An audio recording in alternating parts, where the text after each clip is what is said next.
Hi ಎಲ್ಲರಿಗೂ, ನಾನು ನಿಮ್ಮ ಶ್ವೇತಾ. ಬೇಳೆ ಒಬ್ಬಟ್ಟು ಮಾಡೋ ವಿಧಾನನ ಇವತ್ತು ನಿಮಗೆ ಹೇಳ್ಕೊಡ್ತಾ ಇದ್ದೀನಿ. ಇದಕ್ಕೆ ಬೇಕಾಗಿರುವ ಸಾಮಗ್ರಿಗಳು: ಮೊದಲನೇದಾಗಿ 1 ಕಪ್ ಮೈದಾ ಹಿಟ್ಟು, 1 ಕಪ್ ಕಡಲೆಬೇಳೆ, 1 ಕಪ್ಪು ತೊಗರಿಬೇಳೆ. ಕಡಲೆಬೇಳೆ ಮತ್ತು ತೊಗರಿಬೇಳೆ ಎರಡೂ ಒಂದೇ ಸಮದಲ್ಲಿ ತೊಗೋಬೇಕು. ಆಮೇಲೆ ಒಂದು 4ರಿಂದ 5 ಏಲಕ್ಕಿ, ಒಂದು 3ರಿಂದ 4 ಲವಂಗ, ಸ್ವಲ್ಪ ಜೇಕಾಯಿ ರುಚಿಗೆ ಹೂರಣ ಮಾಡೋದಕ್ಕೋಸ್ಕರ. ಆಮೇಲೆ ಚಿಟಿಕೆ ಅರಿಶಿನ, ಸ್ವಲ್ಪ ಉಪ್ಪು, ಒಂದು ಅರ್ಧ kg ಬೆಲ್ಲ, ಆಮೇಲೆ ಎಣ್ಣೆ, ನಂತರ ಕಾಯಿ ತುರಿ. ಸೊ ಇವಾಗ ಫಸ್ಟು ಕಣಿಕೆ ಮಾಡೋದನ್ನು ನಾನು ನಿಮಗೆ ಹೇಳ್ಕೊಡ್ತೀನಿ.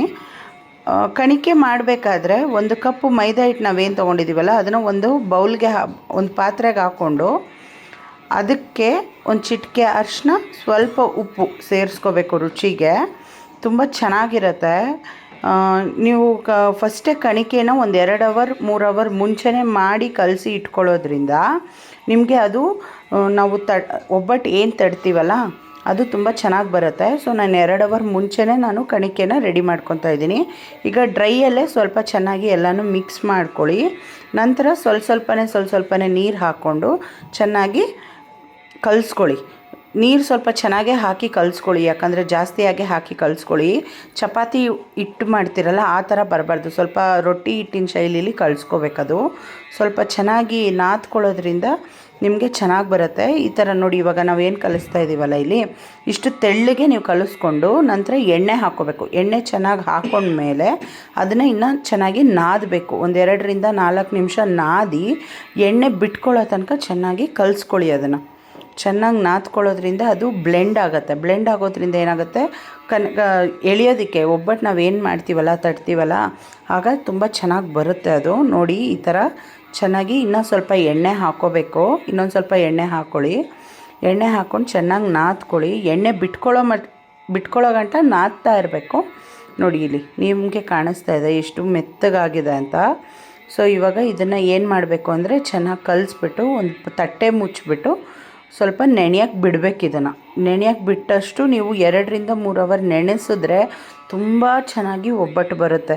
ನೋಡಿ ಎಷ್ಟು ಚೆನ್ನಾಗಿ ನಾದಬೇಕು ಅಂದರೆ ಈ ಥರ ನಾದ್ಕೋಬೇಕು. ನಾದ್ಕೊಳ್ಳೋದ್ರಿಂದ ಒಳ್ಳೆಯದಾಗತ್ತೆ. ಇವಾಗ ಒಂದು ತಟ್ಟೆ ಮುಚ್ಚಿಡಿ.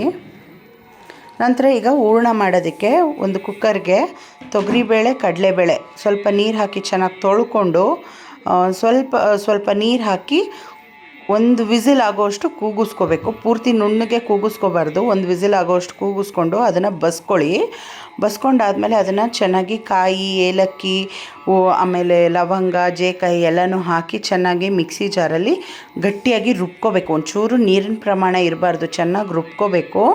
ಬೆಲ್ಲ ಹಾಕಿ ನೋಡಿ ಈ ಥರ ಬರುತ್ತೆ. ಬೆಲ್ಲ ಹಾಕಿ ರುಬ್ಕೊಳ್ಳೋದ್ರಿಂದ ಹಿಂಗೆ ಇಷ್ಟು ಗಟ್ಟಿಯಾಗಿ ಬರುತ್ತೆ. ನೋಡಿ ಇವಾಗ ನಾನು ತಟ್ಟೋದನ್ನು ತೋರಿಸ್ಕೊಡ್ತೀನಿ. ಈಗ ಕಣಿಕೆ ನಾವೇನು ರೆಡಿ ಮಾಡ್ಕೊಂಡಿದ್ದೀವಲ್ಲ 2 ಅವರ್ ಮುಂಚೆ ಅದನ್ನು ತೆಳ್ಳಗೆ ಒಂದು ಪೇಪರಲ್ಲಿ ಚೆನ್ನಾಗಿ ಅಗಲವಾಗಿ ತಟ್ಕೊಂಡು ಅದ್ರ ಮೇಲೆ ಒಂದು ಉಂಡೆ ಹೂರಣ ಇಟ್ಟು ನಂತರ ಅದನ್ನು ನೀಟಾಗಿ ತಟ್ಕೋಬೋದು. ನಿಮ್ಗೆ ಯಾವ ರೀತಿ ಕಂಫರ್ಟೇಬಲ್ ಇರುತ್ತೆ ಅದ್ರ ಮೇಲೆ ಒಂದು ಪೇಪರ್ ಹಾಕಿ ಬೇಕಾದ್ರೆ ನೀವು ಲಟ್ಟಿಸ್ಕೋಬೋದು. ತುಂಬ ಚೆನ್ನಾಗಿ ಬರುತ್ತೆ. ನೋಡಿ ಎಷ್ಟು ನೀಟಾಗಿ ಬರುತ್ತೆ. ಈಗ ಇದನ್ನು ಹಂಚ ಮೇಲೆ ನೀವು ಹಾಕುವಾಗ ಅದು ಬಂದುಬಿಟ್ಟು ಎಣ್ಣೆ ಹಾಕಿ ಫಸ್ಟು ಎಣ್ಣೆ ಹಾಕಿ ಹಂಚಿನ ಮೇಲೆ ಚೆನ್ನಾಗಿ ಬೇಯಿಸ್ಕೊಳ್ಳಿ. 2 ಕಡೆನೂ ಹತ್ರ ಮೀಡಿಯಮ್ ಫ್ಲೇಮಲ್ಲೇ ಬೇಯಿಸ್ಕೋಬೇಕು. ಎಣ್ಣೆ ನೀವು ಹಂಚ ಮೇಲೂ ಹಾಕಬೇಕು, ಸ್ವಲ್ಪ ಸೈಡಲ್ಲೂ ಹಾಕಬೇಕು. ನೋಡಿ ಎಷ್ಟು ನೀಟಾಗಿ ಚೆನ್ನಾಗಿ ಬಂದಿದೆ. ಈ ರೀತಿಯಾಗಿ ಒಬ್ಬಟ್ಟು ಮಾಡ್ಕೊಳ್ಳೋದ್ರಿಂದ ತುಂಬ ಚೆನ್ನಾಗಿರುತ್ತೆ. ಇದರ ಮೇಲೆ ಒಂದು ಸ್ವಲ್ಪ ತುಪ್ಪ ಹಾಕ್ಕೊಂಡು ಕೂಡ ನೀವು ತಿನ್ಬೋದು. ನಿಮ್ಗೆ ಈ ವಿಡಿಯೋ ಇಷ್ಟ ಆಗಿದ್ದಲ್ಲಿ ಲೈಕು ಸಬ್ಸ್ಕ್ರೈಬ್ ಮಾಡಿ. Thank you.